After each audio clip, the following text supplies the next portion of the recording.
Welcome, Rebels. In this episode, this help works for your loved ones and also the person experiencing pain. Many a times people come in and I hear the word, I'm broken. My body's broken. Right? That's a heavy one. And loved ones might not outward say it, but they have that same concern.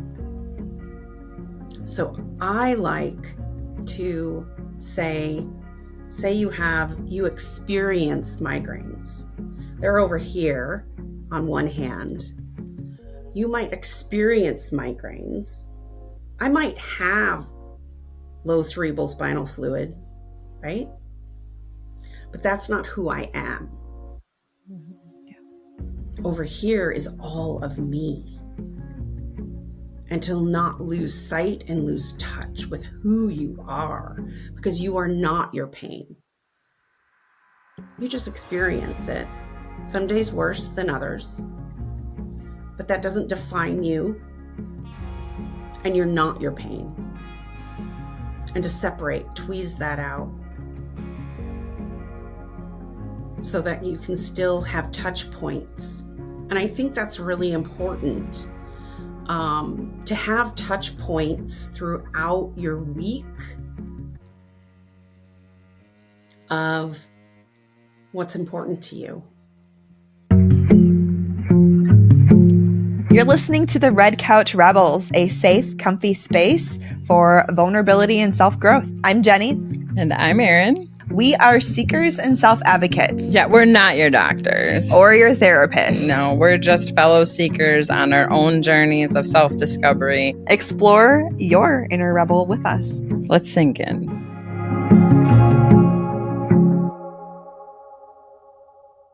Welcome back to the Red Couch. Today we have my very dear friend and badass coach, Julie Mavros, on with us today. And I'm just going to let you all know right up front, she is a former horse jockey. I don't know any other horse jockey. So I so admired her for taking on such a brave calling, and she did it so young. So we're going to hear all about that in her story. But thank you, Julie, for being here. Oh, I'm thrilled to be here, having a good chat with you both. Yes, and you know Jenny a little bit. You've met before, but she's going to have probably lots of questions for you today, because I would love for her to get to know the rebel aspects of you in the way that I've been blessed to get to know over the last few years. Oh, wonderful. Yeah, we've been on a handful of virtual calls, and it's been enjoyable to get your experience just from you, as a fellow human, of course, in the world of, we had the Rebellion Red Couch talk about friendship, and just loved your perspective there. But yeah, I'm super pumped to hear more about your rebel, as we always are. So let's dive in. I guess one of the first things that I know many listeners have said they enjoy hearing is, what is your first memory of your rebel, of that inner voice that's telling you to do something, or feel just that feeling inside? Yeah, I would probably go back to, and it's so funny how this played out for the rest of my life and my journey, but I would probably go back to like 2 or 3 and convincing my mom to pull over the car on the side of the road just so I could get out and stand by the side of the fence, because there was a horse way out in the middle of this field. And then if I was standing on the fence line, then that meant I was closer. So yeah. So horses drew you in from itty bitty. Yeah. Oh yes. It's hard to explain. And I almost think of it as being around horses is like breathing for me. So yeah. little bit of a horse whisperer. Mm, Maybe a spirit animal in there could be. too. It could Yeah. be. Well, I don't have much experience with horses, but I um have heard a lot about just the connection with horses and Hmm. how much that can teach you about you. For And sure. so just Yeah. I don't even know enough to talk intelligently about it, but Yeah. Well, I actually contribute horses to as being a really valuable teacher. Mm, And from an early age, they are super sensitive, especially to mm, energy. Mm. So working around them and working with them and partnering with them really makes you heightenedly aware of your energy, staying calm and grounded. Because if you're not calm and grounded, it just translates right to the horse. And the horse is a great mirror. sure. Mm. Um, so it's, and I never really connected all those dots because I thought everybody knew that. Everybody, and it was just fascinating as I get on the racetrack and I'm being a woman in a man's world, male dominated sport, I'm getting thrown onto horses that are like the really hard to handle horses that are really nervous in the starting gate, that want to flip over backwards, like the whole bit. And bringing that back of me being calm and grounded in my energy helps the horse. And Mm. yeah, so really, I think being around them helps you have a deeper connection to yourself and how you collaborate with a big equine friend. Mm. When did you know you wanted to be a jockey then? So like you saw the horse from the car as a itty bitty and it's like I need to get closer. Get to be as close as possible. Yeah. When how old were you, or tell us the experience when you knew that you wanted to be a jockey? Well, I think the jockey thing didn't come in till a bit later. However, I remember being in like a 4-H show where they had a costume class and I was a jockey in my costume class. Oh. Yeah.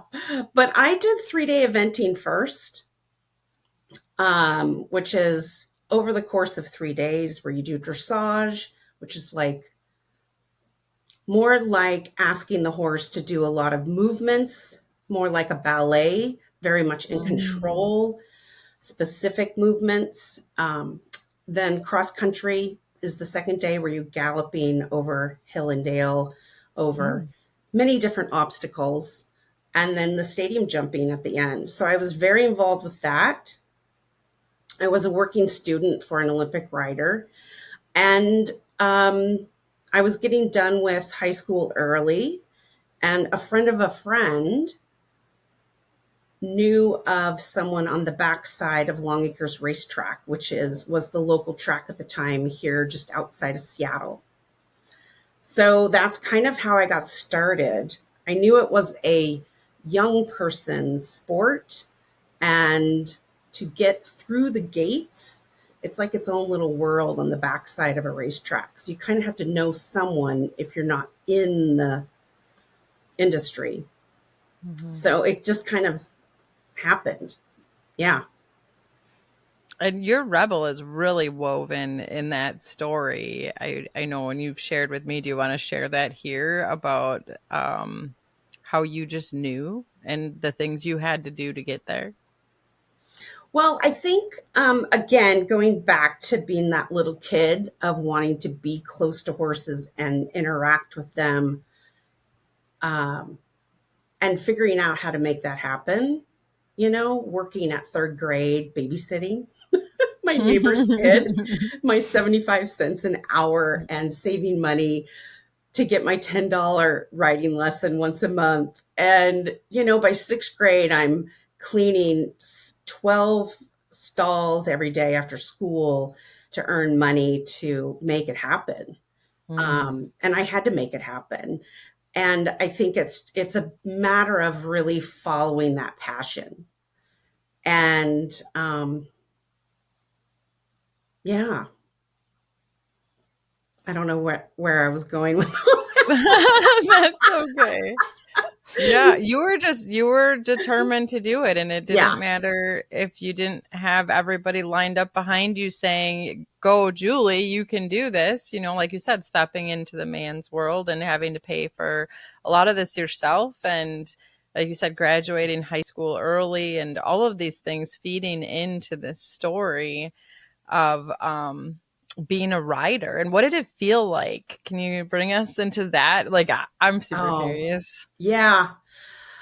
You're going about 40, 42 miles an hour on the top of a horse. Control is an illusion. Mhm. And you remind yourself we're on an oval. Where are they going to Mm. go?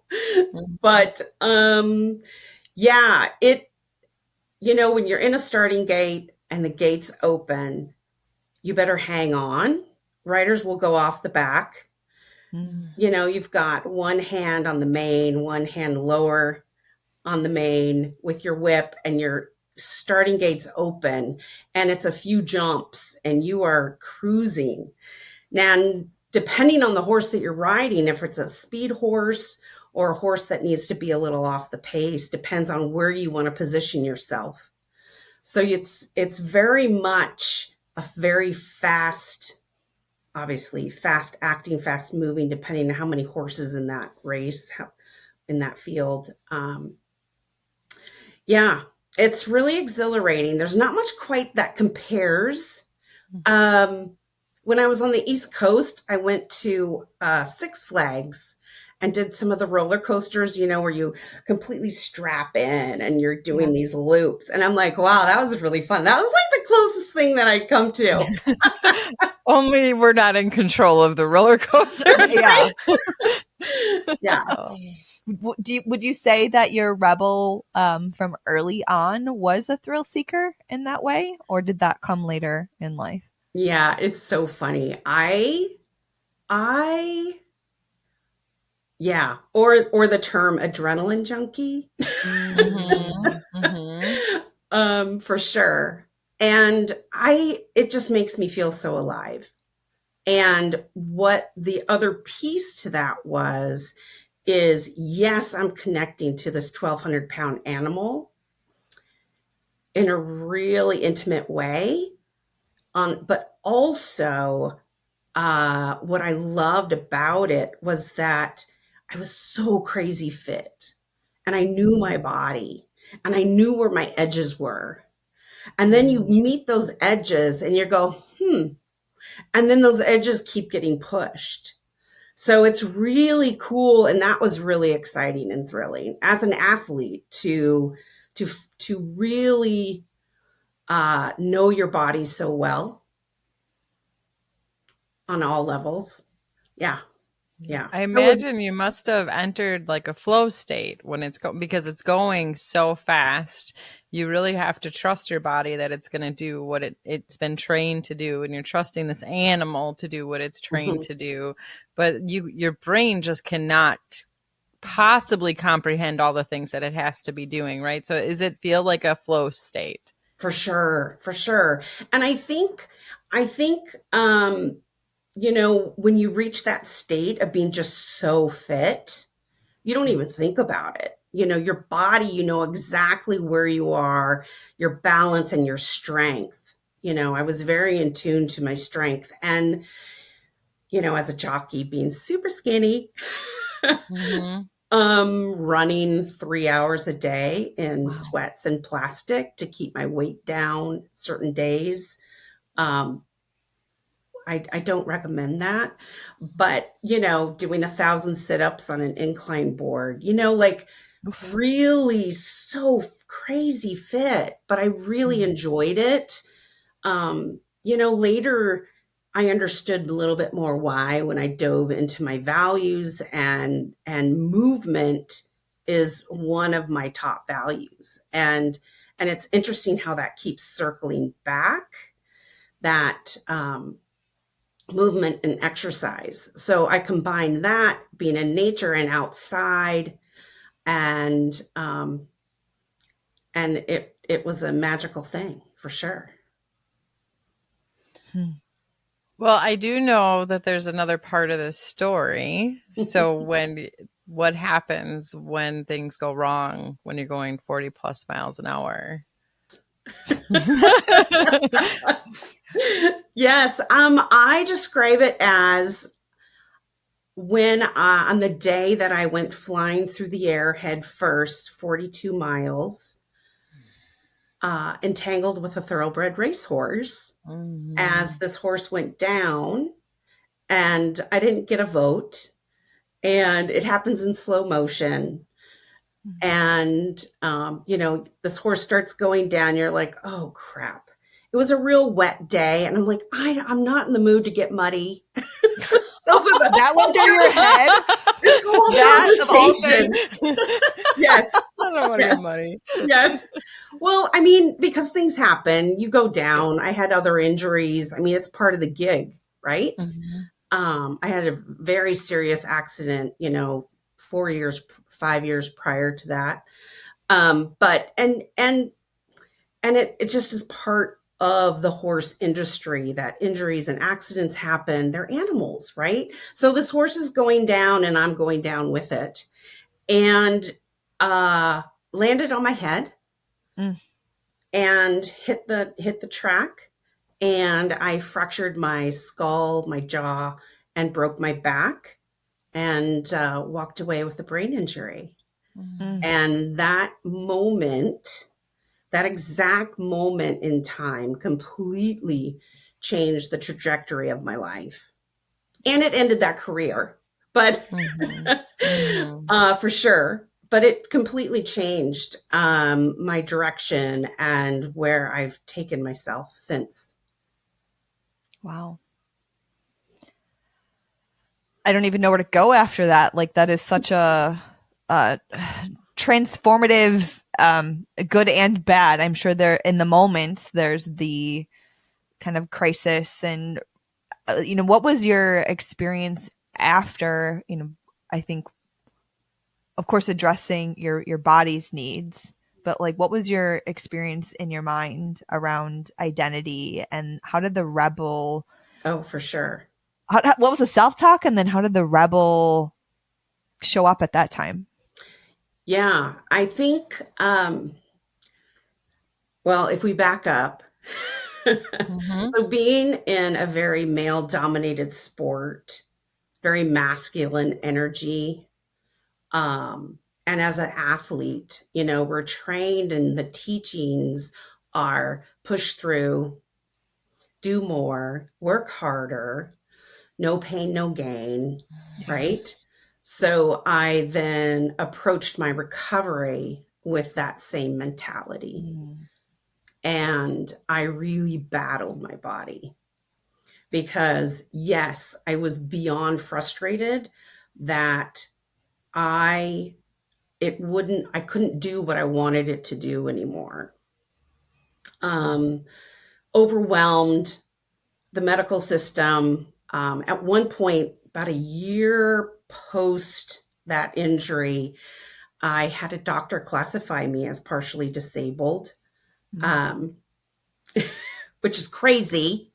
And I wasn't willing to pick up that title, many triathlons later. But um, yeah, so the frustration and the overwhelm and the pain with chronic migraines, I and with my brain injury, it was day in, day out, relentless, with not a lot of relief for a few years, actually. So how and back then I didn't have the skills that I do now.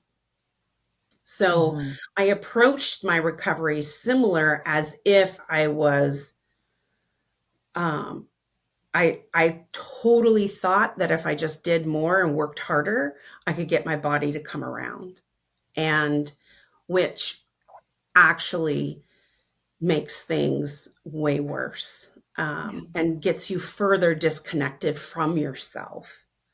And it's been quite a journey. It's been, I mean, I did this when I was young. How old were you? I was 22, 22, turning 22. Yeah. And I'm 52 now. So, Mm, mhm. yes, it feels like a past lifetime ago. Yeah. Yeah. But definitely that hopelessness of how do I move forward and have a life that will still be fulfilling and bring me joy. Yeah. Yeah.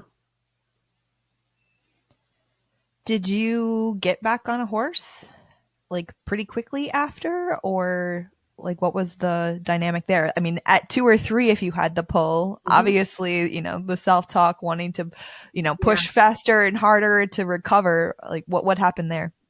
Well, that injury ended that career. Sure. I know that my body can't take another big fall. Yeah. And at the level that I enjoy being on a horse, I know that that is part of the course. Um, I It was many years actually. At that point, I no longer had the horse that I competed with 3 day eventing. When I became a jockey, I couldn't do both. So he went to a boy down in Oregon. Um, and and it was many years. Um, I think the first time I got on a horse after that was quite a while. And I got a call to something. I've done just about anything on a horse, right? So this was a call that I received about friends saying, we've got this rancher that needs some help. And I'm like, okay. He's in Montana and he needs to move about 250 head of cattle across the Continental Divide. And I'm Oh, like, wow. oh, I'm there. Yes. So that was really a lot of fun. Yeah. Mm. Yeah. Very much That so. was your first time back on a horse? I think so. And God, it was Oh, like wow. a That's a 12-hour day in this really massive Western saddle that's just like, mm, oof. I'm, used to an English saddle or a very limited saddle being a sure. jockey. And oh my goodness. Yes. Yes. Wow. Huh. In what way you said it altered the trajectory of your life. Could Hmm. you explain that a little bit more? Like obviously we can imagine where you would have kept going on this jockey Hmm. journey. And I'm assuming there had to be a period of grief when that For was no sure. longer an option. And what way did that trajectory pick up? What do you attribute it Yeah. to? Well, and like what Jenny touched on, that identity of Mm-hmm. who I was and how I viewed myself and how people viewed me Mm-hmm. Yeah. and how what are people going to think of me, and how you hide your pain and all of that process of as you heal. Mm-hmm. Um, because pain is the unseen. And so as I went along, I needed to better understand my body. I had done a lot of different treatments from acupuncture to chiropractic and ended up going to massage school. Really, at the time, I was also a licensed veterinary technician. So I did follow the animal route and worked in surgery and love anatomy and physiology. And then I was like, I need to pivot and work with people. And as I was immediately drawn to better understanding my body and then helping others to understand their body, because I think there's a lot of fear when you have chronic pain. And I think the fear is based when we don't understand our body and understand the language of our body Yeah. versus really having that deep understanding so you know how to address your stress, pain, and what support your body needs on any given day. And you were a massage therapist for over 20 years, right? Yeah, 24. Wow. 24 Yeah. years. Wow. Yes. Yes. Yeah. So that goes back to what, in your 30s? Yeah. Okay. Hmm. Hmm. So I understand being a geek on the anatomy physiology side of it. I absolutely love it too. Hmm. And going into massage, like, and with that approach, can you share like your massage therapist journey? You shared a little bit of the end, I think, the where you started to realize it wasn't just the physiology. Hmm. Do you think you could give us the arc of those 24 years where it Yeah. started from physiology and moved there? Hmm. Well, I think because of all of my injuries, and I had many prior, um, before that big crash on the racetrack, I definitely was drawn to working with people with chronic pain and body issues, um, chronic pain, from joint replacements, anything where they're really struggling on how to navigate forward. And I think massage therapy and my foundation, um, the school I went to was just above Georgetown in DC. And I went back east for more school and then derailed into massage school. And understanding how the body works and the connective tissue and the fascial planes, and it all makes sense, right? Mm-hmm. But then as you work on people over the years, anybody could walk in my door and get on my table and within an hour get up, walk out and feel amazing, but they go back right into their same habits and patterns and mindset to come back 2 weeks later and be in the exact same state. Mm-hmm. So then there had to be something greater for a more lasting change within the body. And that's really when it comes down to the coaching piece of understanding your body and what little changes can be made that you make, and the choices, the empowered choices that you make in your day to day that support your body. And having the awareness around your pain patterning. I work a lot with people with migraines Mm-hmm. and all those triggers, and to really make some lasting changes versus, I think everybody, I mean, massage feels good, right? I mean, heck, I'm a big believer. I mean, being in the industry for 24 years, massage is a passive form of therapy versus coaching being active. And I started getting bigger results when it came down with the coaching piece and working with our nervous system. Because if you have chronic pain and migraines, we have an elevated nervous system. When we have an increased pain in our body, our nervous system is activated.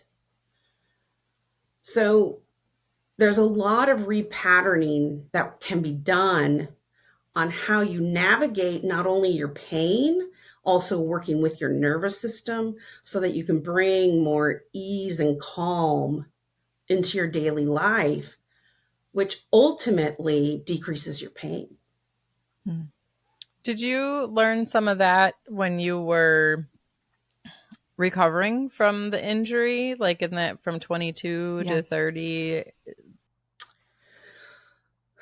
Uh yeah, and again, I don't think I was connecting the dots to it.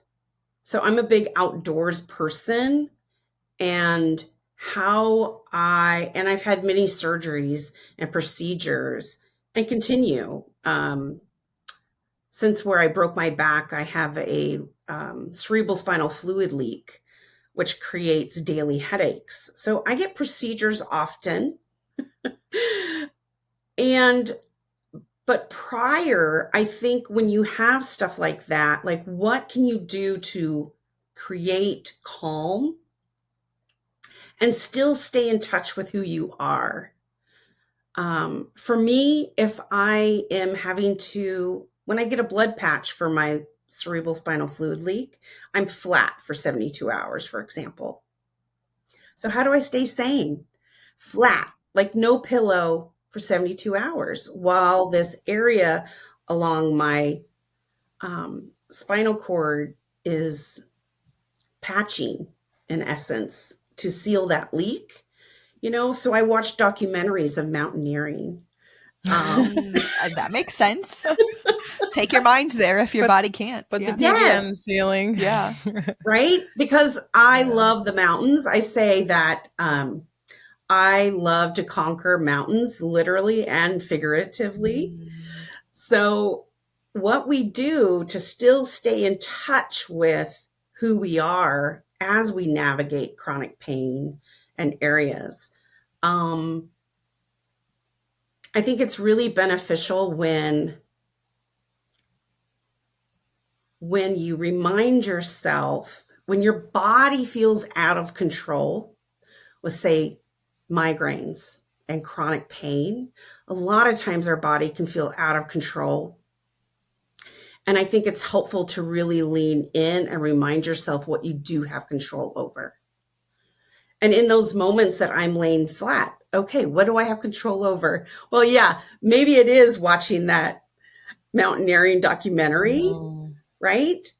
But how we tend to ourselves, even in those moments of heightened pain, to give you that sense and to put you back in the driver's seat, like you are in control of going to your freezer to find that ice pack if you're in acute pain, right? That is something that you do have control over. Versus that mindset spiral that can definitely happen for sure. So leaning into where you actually do have choice. Yes. Yeah. Yes. Chronic pain, I think, can get real swirly. I like to use the analogy of like a river with rocks and rapids. And if you're in that river, going down the river, you got to navigate some rapids and some rocks and still remain in flow with the river versus going against the current, which makes it even more challenging. How would you define what your inner rebel feels like? The word that came to me is fierce, which is so interesting, and I kind of laughed. Here I came from a very masculine, heavy, dominated sport, right? That masculine energy, and fierce kind of has that feeling, but I flip fierce more within that feminine energy of fierce of how I choose to tend to myself and the boundaries we set, understanding the support that my body needs so that those boundaries and redefining those boundaries, keeping good tabs on where my energy level's at. Those are all that's in my control. And yeah, I think too is I talk a lot about resilience. And I think there's a piece in there that I really like about always remembering that your state is not fixed and stagnant. That's got to be really hard to feel when I don't have chronic pain. And Mm-hmm. maybe you could help Mm-hmm. some of us understand that experience a little better for those of us who love people. Like some of our listeners may not have chronic pain, but their loved ones might. Yeah. Like, what would you want them to know about the experience? And maybe they do, maybe their loved one does feel stagnant and stuck in that pain. Yeah. Well, I equate chronic pain sometimes with that roller coaster ride. Mm. And just because one day might be hard doesn't mean every day is going to be hard. And to find that wiggle room and to offer grace when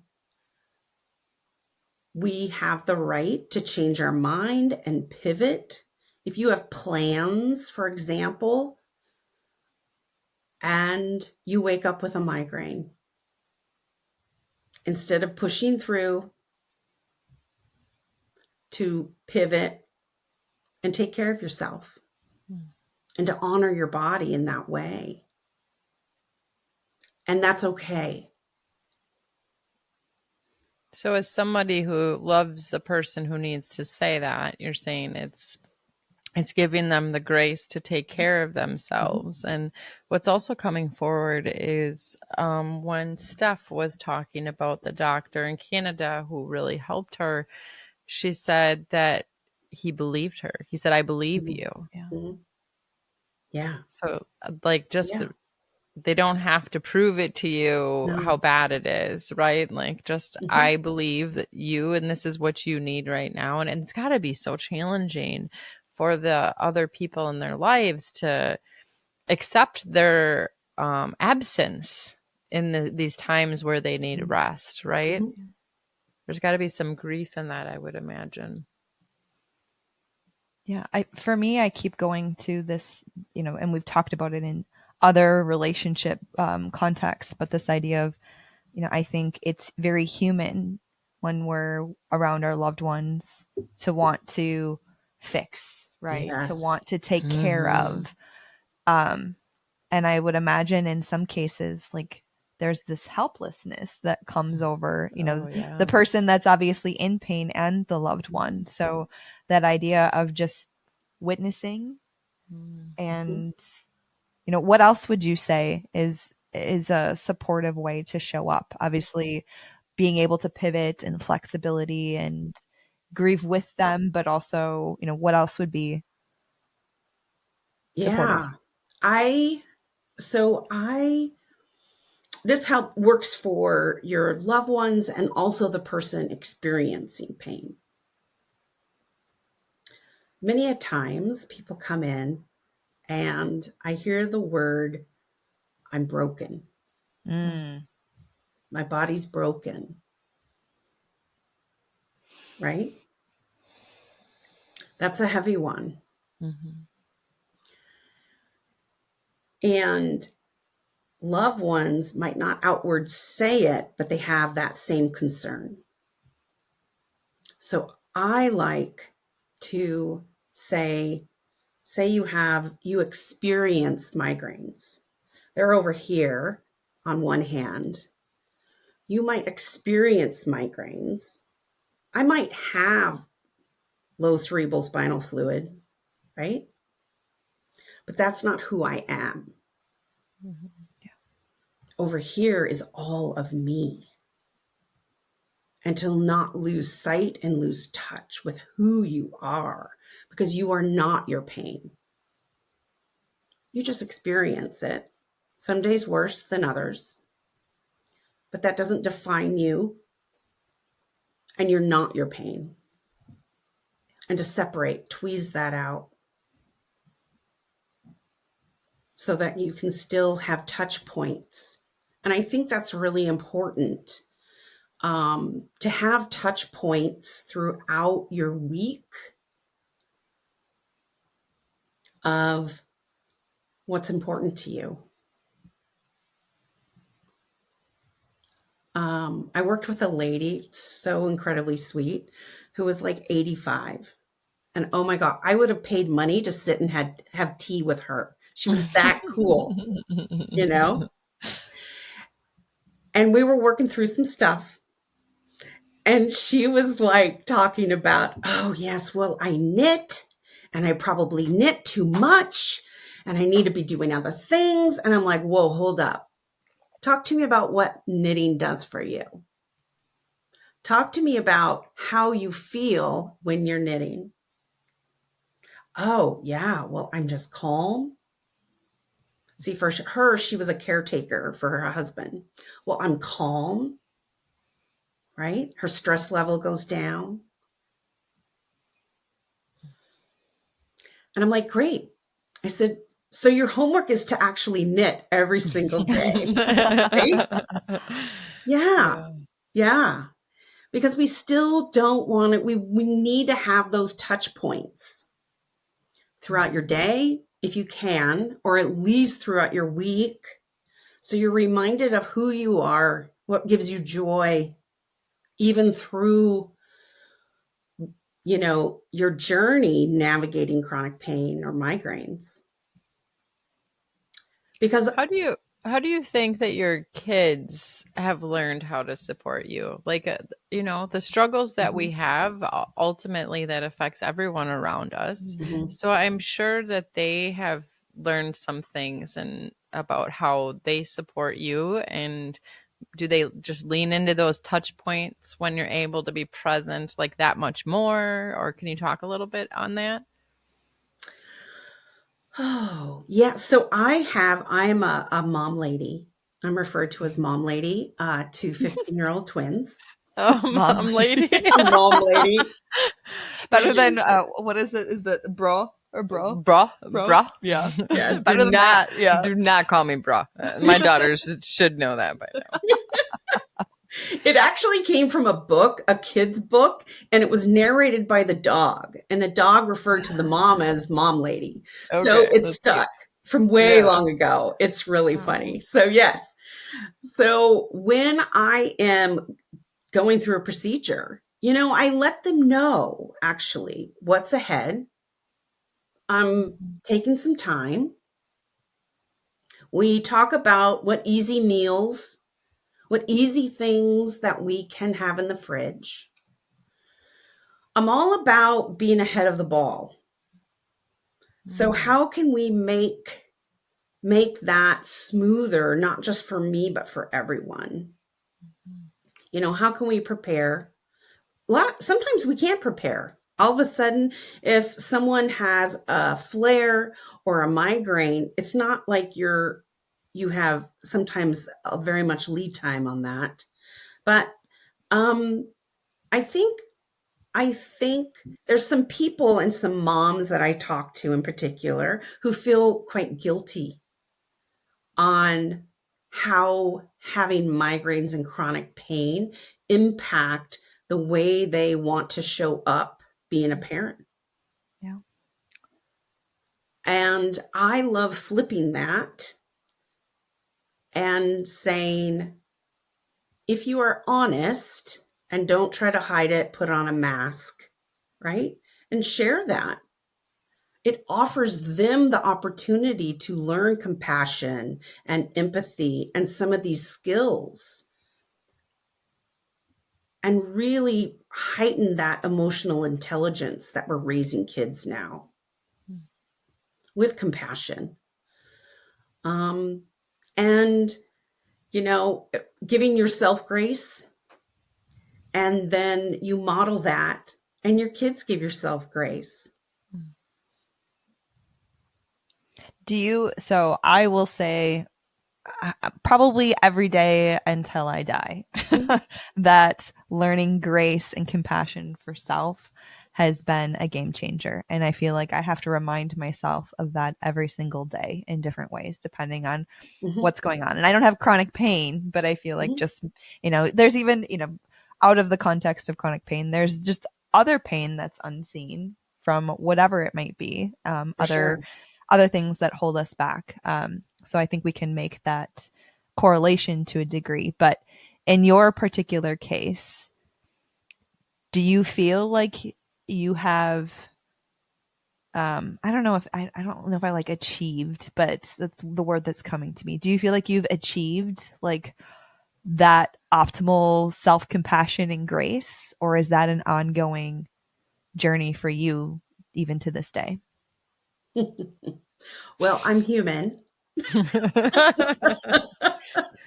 Yeah. And if you know my personality, I can be intense at times.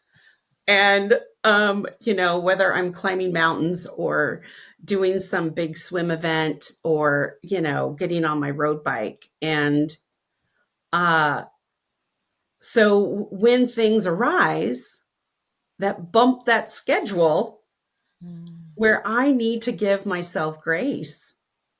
And again, I go back to that river analogy with the rapids and the boulders when things arise, and how can I still flow with that river and not go against the current?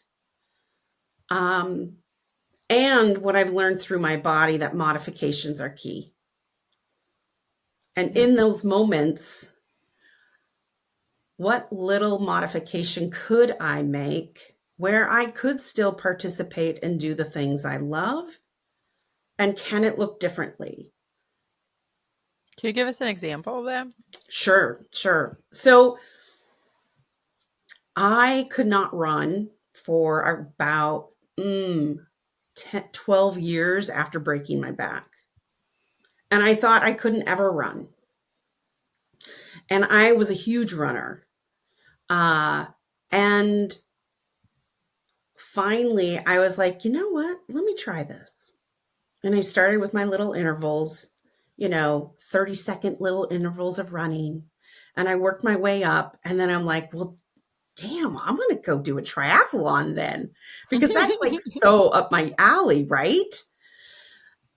And through training, right? And me being the athlete and who I am, of course, I would want to be doing the Ironman or Olympic distance, right? Of course. Of course. But no, I'm going to pivot and modify, and I'm going to just stick with the sprints.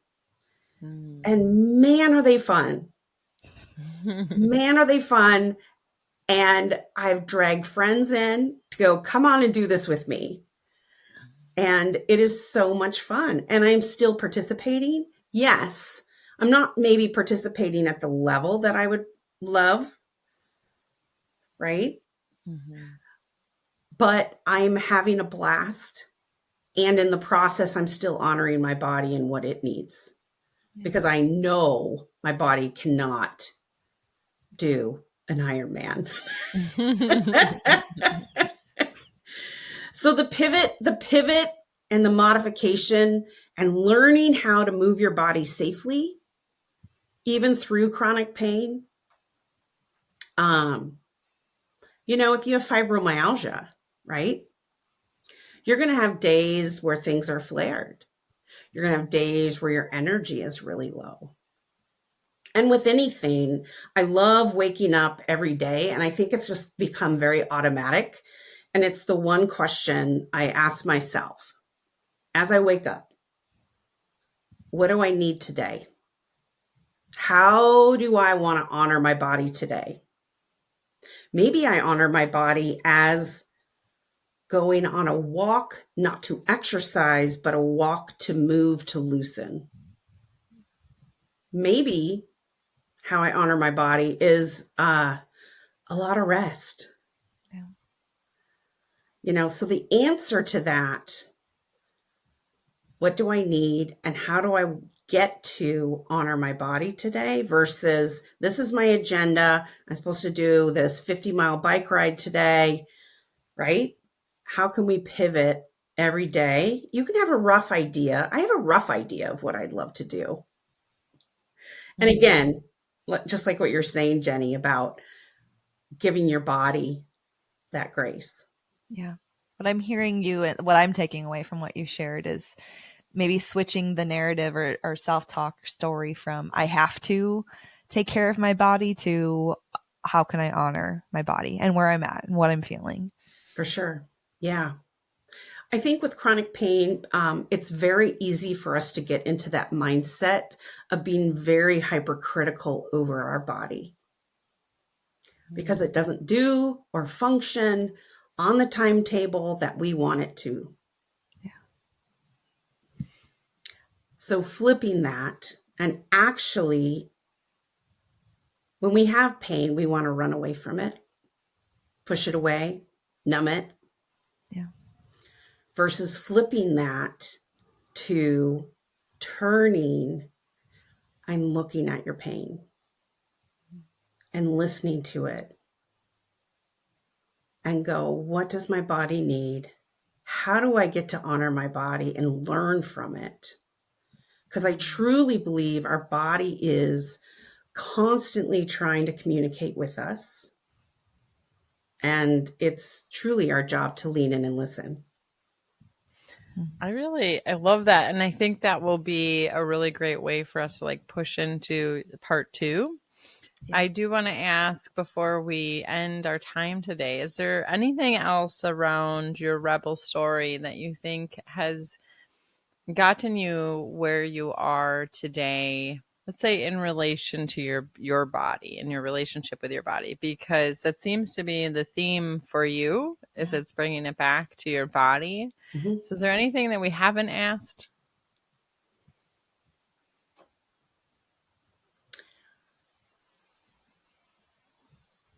I think where I've come on my journey from big injury, where I battled my body and I was disconnected from my body, to now present day of embracing it and living in my body has a completely different feel. Mm-hmm.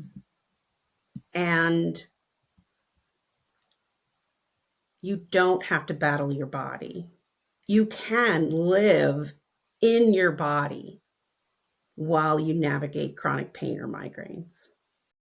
Thank you so much for joining us on the Red Couch. We would love if you would head on over and subscribe to the podcast and leave us a review. It helps us tremendously as we rebel against the status quo of disconnection. We need you. We appreciate you. You can also head on over to our website, redcouchrebels.com, to send us a note and explore your inner rebel with us on our online network. We'd love to see you there.